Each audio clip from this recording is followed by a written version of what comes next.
What would it be like if I only gave non-duality answers? So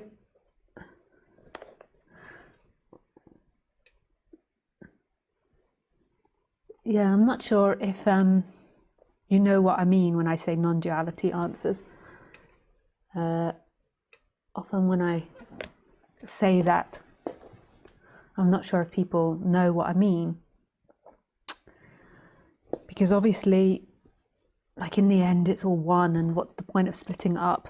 And a lot of teachers don't split up. They talk about the personal self and non-duality together, because often you have to settle the person down, and that's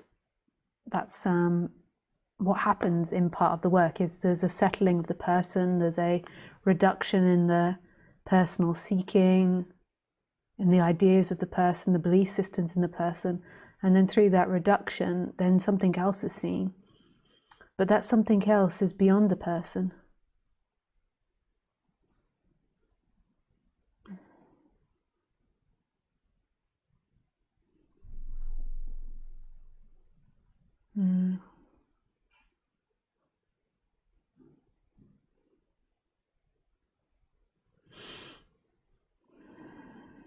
Yeah, it's not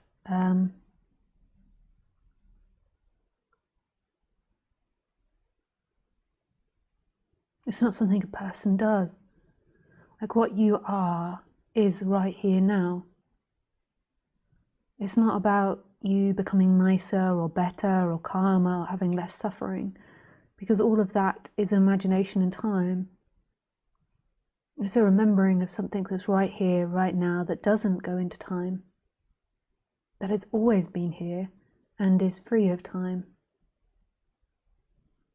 And that's not something that you can think about and you can get. It might feel like it, like you could think and understand what I'm saying, but it's not actually that. It's experiential, or even beyond experiential.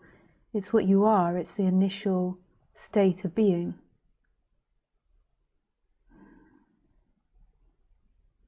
The X factor or the God factor. And it's not this grandiose story of you becoming something, of you improving your life through becoming something. I don't know if this improves your circumstances in your life. It certainly will improve your happiness in life. Like if you're identified, you suffer more, and if you're know who you are, then there's no suffering. But there's still pain and pleasure, and you still might screw the circumstances of your life up. It's not about you achieving something, because all of that is mental. It's not about you not behaving in certain ways and not doing sort of things, because that is mental. It's not about improving the personality, that is mental. But often that is a precursor to this realization, but it's not about that. What else is here? What else is happening?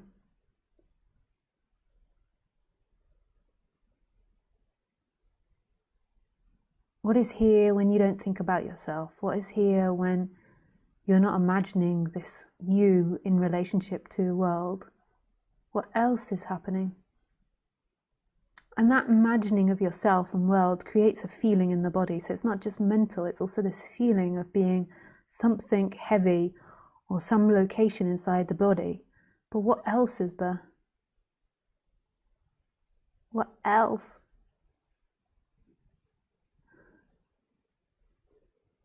And there is this stillness which is in movement that's right here. There is this no-thingness which is all things that is right here and not a time-bound thing. It's not contained in something. Time and you and me is something that we made up after the fact. Because as humans evolved, it's something that they made up. Because it helped us with survival.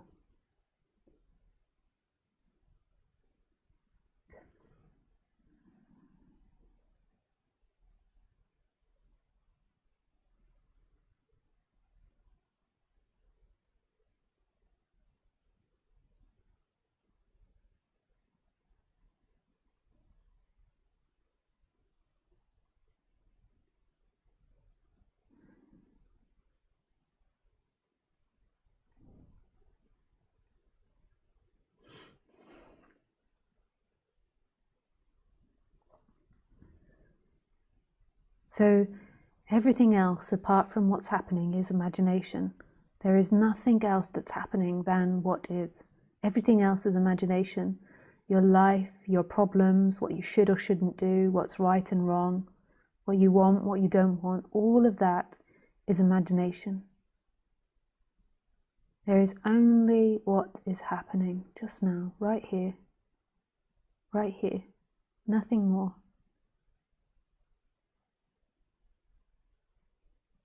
And that is mysterious, because it only becomes unmysterious when you think about it, that this moment is unknown. It is just as it is. It doesn't belong to someone or not belong to someone. It's not happening for a reason or not a reason. It's not even in that world. It's not good or bad. It's beyond that. All of that is in language. So everything that you imagine outside of this is only your imagination. It's not truth. It's not reality.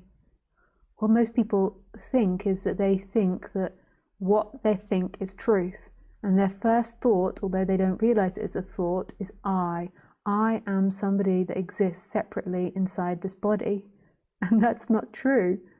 You didn't have that when you were 1 year old. So it's not the essence of who you are. It's a thought process that you've learned. I am somebody inside the body.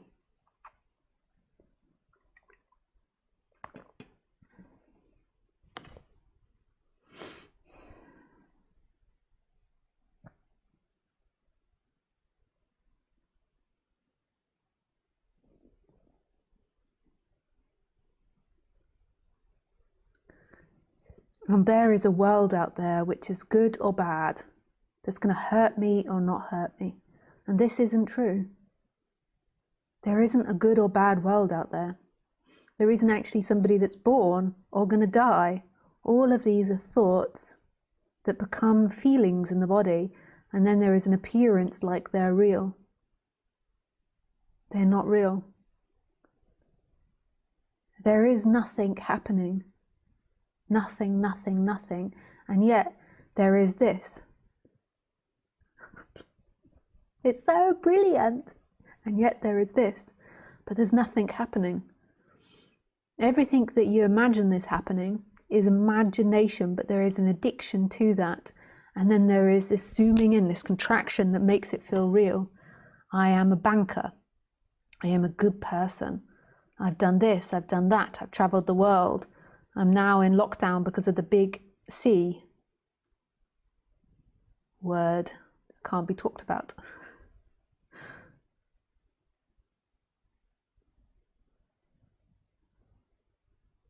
I like that, I don't like that. Where? I mean, this is so simple, what's being talked about. So simple that it's like an insult on the mind. Like when I first started talking about this in 2011, and now it's so much more acceptable. But when I first started talking about it, like it would send people into rage, but now it's kind of like more acceptable. There's so much non-duality out there, and people kind of have a sense of it. But it's such an insult because it's so simple, and the person loves complexities. What can I sit here and mentally masturbate about? And this isn't something that you can masturbate about, but a lot of people do. They make it so freaking complicated. It's not complicated.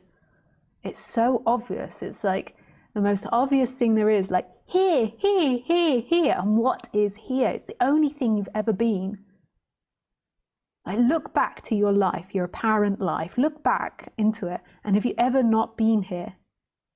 Not you as a person, but has this ever not been this, what is? Not you as a person, but this, what is. You as a person has constantly come and gone and changed and evolved. But this is being the constant, and yet this is the most uninteresting thing there is to the person because you can't think about it. And people are addicted to thinking. And this identification with thoughts, I am somebody in the body, I have to have a happy life. I have to be a good person. I have to be intellectually wise, otherwise I will screw up my life and I will end up living out of a dustbin, eating dustbin food. I actually watched videos about this, and I think you can get really good food out of the dustbins behind supermarkets. So your fear about that is most probably unfounded. It's not even, you're not even afraid of that. What you're afraid of is your mental images of what it all means, and your identification with I am in that mental imagery. And there is a world out there that is good or bad, and good or bad is like everything to the person, like what is good and what is bad. Unfortunately, I forgot Khaleesi's dessert, and if I don't get her dessert, she's going to have a hissy fit. She's going to be like, bitch, give me the dessert. Woman, where's my dessert, eh? So I might have to go and get the Queen's dessert. Queen's dessert. Just so you can all have a look at her while I speak about non-duality. Some people ask how she is. She's still as beautiful as ever. Where are you? Where's my dessert? She's like, is the man going to get me dessert? Where is he? He's near the kitchen. He might be getting me my dessert. Oh, he is getting her the dessert. He heard me. She's all happy now. I normally put her dessert here when I'm doing the talk, and then I give it to her, and then she's like, okay, that's it. That's the routine. We're done. But Khaleesi, what's the difference between us and a dog? There's many things that's different. One thing is that they have a brain the size of a walnut, and we have a brain more the size of a melon. But one important thing is that Khaleesi is not narrating a story of her in relationship to her environment, and she does not feel energetically like she is somebody inside her. In every instance, she's just what's happening. She's just this, just what's happening, like woo woo, whoa whoa. Even when she's in a bad mood, like, woman, give me my food. Where's the food? It's 5:30. Where is it? Especially if I don't give her chicken. She can have a real grump about that. But she still, even in her grump, has no sense of it happening in time or to her. She is just totally and utterly grump. That's it. She's a grump. She has no sense of a her that's in a grump. She has no sense of it meaning something in time, and she has no narrative that goes along with it. She is just what is happening all the time. She has no sense that she's a dog inside the body and that she's cute or not cute. She is just this expansive watching, which is everywhere, and then there's impulses happening. What happens in a human is, because we have complex thinking, we develop this character in order to help us survive. And then that's not a problem. So that's a difference between us and the dog, and that doesn't have to disappear the character. But what we suffer about is this identification that that is truth and that is who we are, where it is fiction. It is like a book that you read. It is like a film that you watch. It's absolute 100% fiction, all of it. And everybody has a different narrative of themselves, dependent on their emotion, their mood, and who they're interacting with. They'll have similar narratives depending how crazy they are, but they will be different. When you speak to your mum, your narrative of yourself will be different, and your feeling of yourself will be different. When you are having a grand love affair with your partner, your narrative of yourself is different. And sometimes it's hard for us to move narrative because we feel like we have to be a stuck certain person, where it's absolutely not true. You are not anything. You are what is. You are what is, and then there is a character, a narrative that arises in order to help us survive, but it's not who you are, and it's something that's flexible and evolves. It's not solid. That's what's so wonderful about everything in this world. Nothing is solid. And yes, we can appear to think and go into time, but it's not truth. Have you ever been in time? Have you ever been in time? You've only ever been an imagination of time. Like, oh, it's 2 p.m. 2:30 p.m., 3 p.m., but it's all been imagination. 2:30 p.m. is an imagination. 2 p.m. is an imagination appearing now. You've only ever been in the now, and it is so intimate, the now. There isn't even a you there. Who you are is what's happening. And that is so freeing. That's who you are. That is the freedom. You are what is. It's the freedom, innit, Khaleesi? Innit? Innit? Yeah. Yep. Yep. I get that. Always good to have a burp after the matter. You are this. You are this. You are this. This, what is. You're not the character. When there is identification with the character, everything becomes too serious, and the character forgets its freedom or there is a forgetting of the freedom, and then the character feels suffering and then tries to look for the freedom in pleasure and pain. So it becomes addicted to this game of pleasure and pain. I have to have pleasure. Pleasure means my happiness. My God, it doesn't mean your happiness. Pleasure is pleasure. I remember when I was with my teacher, studying with my teacher, Roger, and I wasn't really studying, like getting out the books and doing exams, but just say that as a joke. When I was with Roger, I can remember just having this realization, like I used to have a bit of, I had an eating disorder when I was very young, and then over the years there's been like less and less an addiction towards food. But there was like an addiction towards food, and I just remember having this realization that eating that food and having that moment of pleasure was absolutely nothing.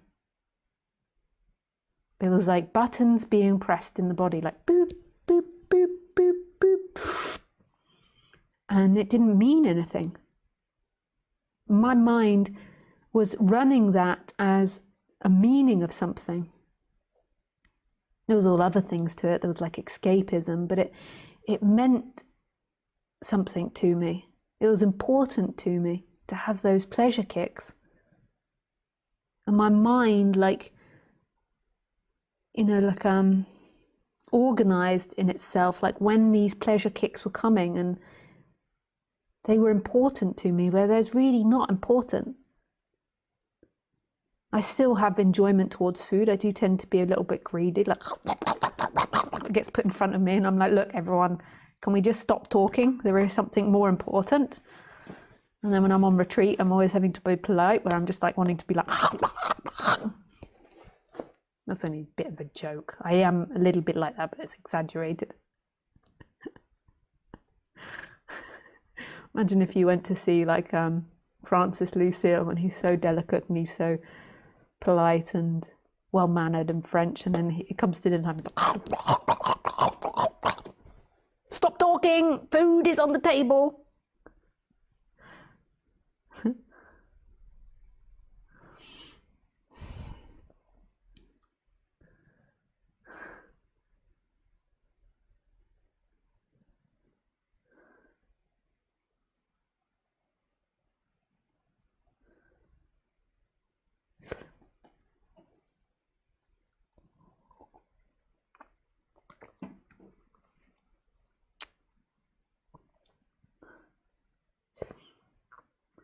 What you seek is what you are, right here. And there can be this resonance. I suppose that's, the most fundamental reason of why I speak is that when I'm speaking, there can be this resonance with it. Like this knowing of what I'm talking about that's beyond the speaking. Like, so when you're listening to it, there's a moment of, like you can't quite put your finger on it, but there is knowing what's meant beyond you.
Yeah. This is your freedom. What's happening is your freedom.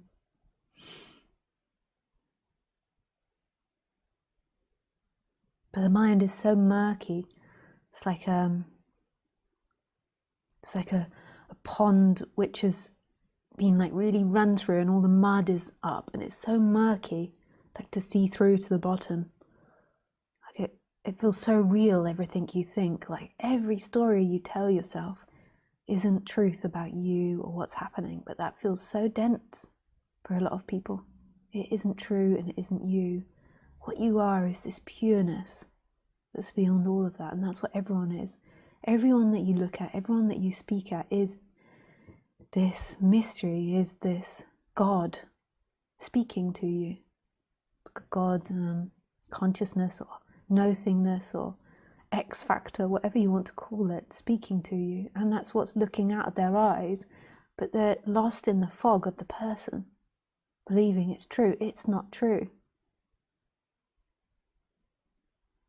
Yeah. Okay, we can go to questions now. My Skype address is Lisa Cairns 12, and you can write me questions or you can say call me. I take preference to calls, and if you want to call in, please make sure you've got a headset with a microphone and a good internet connection. Yeah.